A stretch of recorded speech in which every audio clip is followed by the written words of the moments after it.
Hello viewers. Today we have a McRae Edison 2-speed 20-inch thin and light model, which if you watch a lot of my videos I don't shout out the model numbers because usually they're stamped in the bottom and I'm blind and I can't, not legally blind, but difficult for me to read without my glasses and without better lighting. This is model number 204001, and what I'm curious is, which would be interesting to know, is with this thin and light, is the difference between the metal grille on front and back, the difference in the model numbers.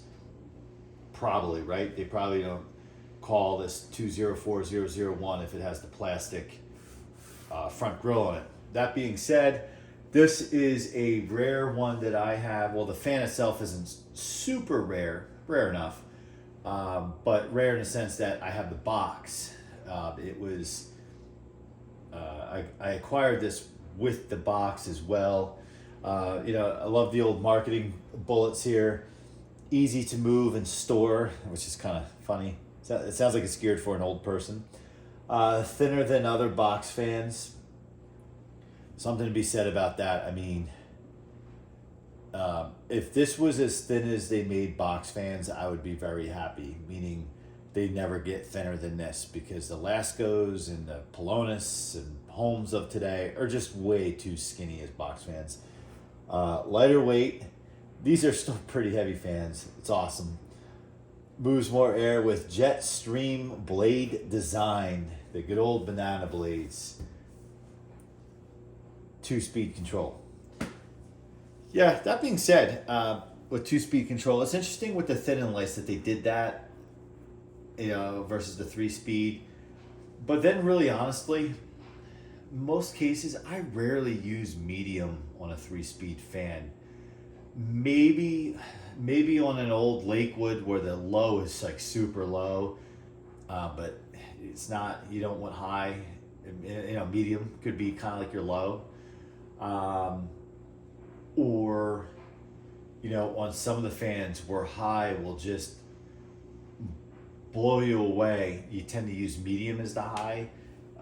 There's some powerful fans that I've done that with, but I'm happy with this one because I have the box for it. So let's open it. Now, this is not the first unboxing. I've had this fan now easily 10 years, probably a little bit longer. So there's this piece of cardboard on the top. I'm guessing it was with it. So let's do the YouTube thing and unbox it. Now, we all know about these Edison handles, much like Lasco handles, older type handles. You really don't want to pull on them because of how brittle they are, so I'm just going to palm this thing and get it out of the box. Okay, we got this guy out. Is there anything else in this box here? No. Some of the old fans that I have, in certain cases, it comes with an owner's manual. This one, it must have been left by the wayside. So you may say, whoop-de-doo, another thin and light. Well, this is the thin and light. This is my story, okay? This particular thin and light is really my childhood memory, thin and light. In other videos, I talk about it ad nauseum. If you follow my videos, you probably know the story already. But growing up, early on, my earliest memories were we had an Edison comfort fan with the thicker cabinet with the translucent blades, black plastic grill, metal in the back. But we had one of these, and it was in our family room. And I always remembered it kind of like leaning against the sliding door, when the door was open but the screen was shut, just kind of like leaning back like this, just pulling in air. And I just remembered it, and I knew as a little boy. When I say I was a little boy, I probably was at that time 4 years old, 5 years old, and I still remember this to this day. I just knew, seeing the handle saying Edison and the back of the fan, that it was the same quote unquote fan as the big ones, you know, or whatever, the comfort fan in the window upstairs or the windows in my bedroom. But I thought it was cool because it had different style blades, but it had metal on both sides. So as a little guy who was attracted to fans early, that's what stuck out to me. I actually remember what happened to that fan. So around that same time, so this is early 80s, definitely before 1985, so somewhere around 83, somewhere in there.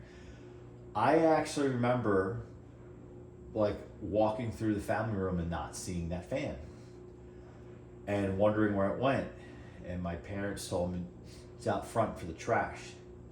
And what would upset my parents is the fan would fall over all the time. And I don't know if it fell over and something broke or what, but I looked outside and sure enough I saw it with the trash on the curb.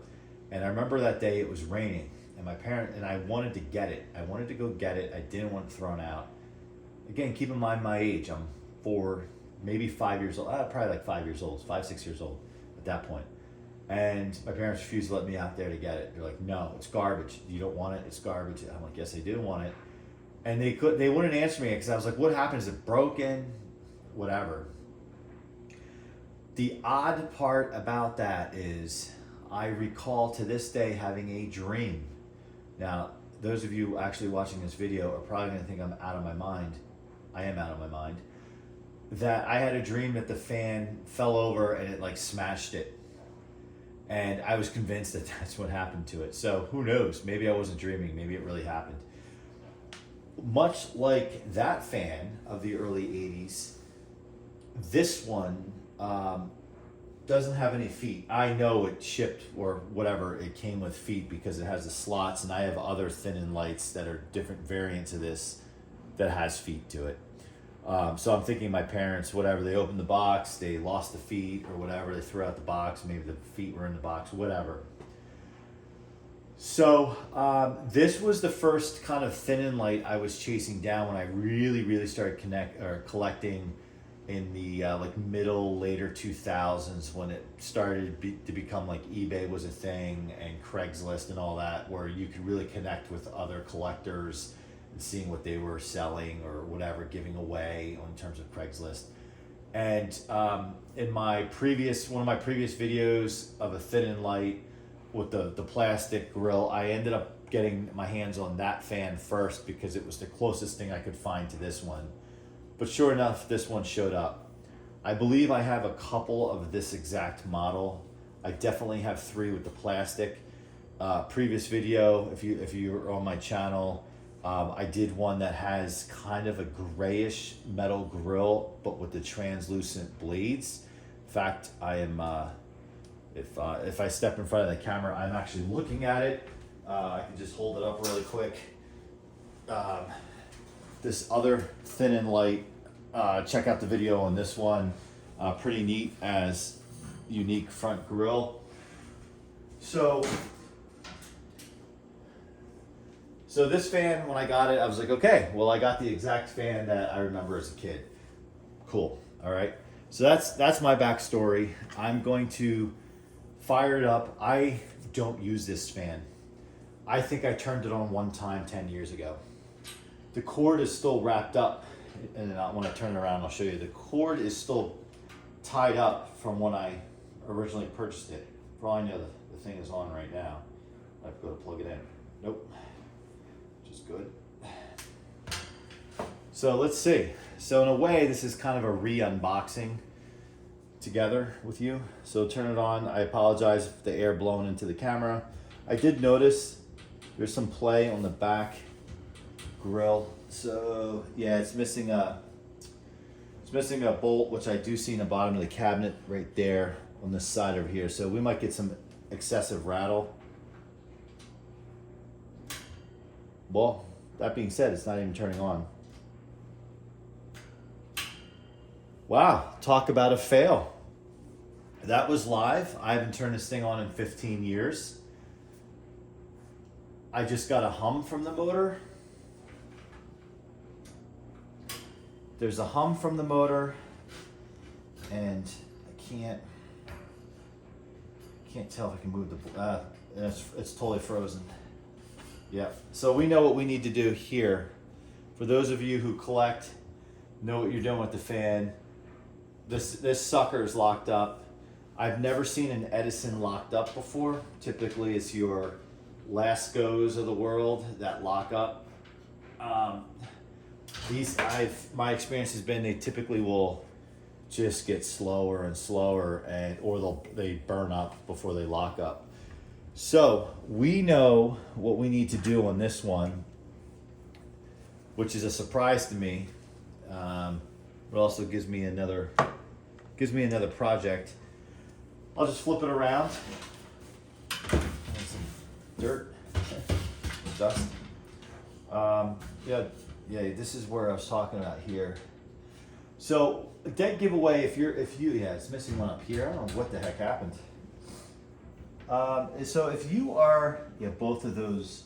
Nope, just one of those. Maybe it is in the box. If you are a collector of these Edison type fans and you're not sure if yours is original or not, one of the quick and dirty ways to tell if this thing has really been opened up and messed with is by these, right? I should take a look at another one of my Edisons for comparison, but I believe especially these on either side, they're kind of, I don't want to say they're like a rivet, but they're like kind of like a rivet that's in here, and to remove them you can't get them back in, so you got to get just like a regular kind of screw with a socket on it, and I can't recall if these are like that too. I believe they are. So it looked like this thing was running and these things vibrated out. So shame on me. I probably pulled this thing out of the box. It could have been 15 years ago at this point. I could have pulled this thing out of the box, and it's possible I never even plugged it in. So this could have been the first time since I've owned this fan all these years that I even plugged it in and tried to turn it on. So this is kind of cool. It gives me something to work on. Like I need another fan project. I have, I think, at least 1, 2, 3. This might be the 3rd or 4th fan kind of in line for some, and I'm not talking about just a quick service, clean the dirt out. I'm talking about doing some actual work. It's the 3rd. So I got my work cut out in front of me. So I am thinking it just needs oil. That's why it's locked up. The thing is really clean. So maybe I can't recall the situation of how I got my hands on this, if it was like a next to nothing Craigslist find or what. But it could have been a situation where somebody was using it and they cleaned it and they just couldn't get to work anymore. But I don't think that's the case. It could have been another fellow collector who attempted to repair it because of the change in the bolts here and couldn't figure it out, and then kind of put it back together and just sold it. So I wonder what would have happened 15 years ago or whatever, 12 years ago, if I would have plugged this thing in and it didn't work. I'm sure I would have left some bad feedback on eBay for whoever I bought this from. Again, I can't totally recall if it's from eBay or Craigslist. It's way too long ago to know. So make sure you like my video, please, and comment. Love to hear what you think is wrong with this. I just think it just needs to be oiled, and try to break it loose and get this sucker going again, because I think this is one handsome looking fan. I'm pretty sure I have another one just like it in my collection at least. The one I showed you with the translucent blades, that one works. Check out the previous video. I do talk about, I think it's out of balance though. Don't know if that blade set has been off before, and maybe it just needs to be tapped back, or a YouTube hack to rebalance a blade is to put a little hot glue in the inside of the hub. One of the other guys on YouTube shared that tip, so we'll look at that one and then when the time comes. Again, thanks for watching, and all comments welcome. Subscribe, like, and there will be more and more box fan videos coming. When it comes time to open this one up, when I get to it, I'll bring you guys along with me, and we can see what we find out. Thanks for watching.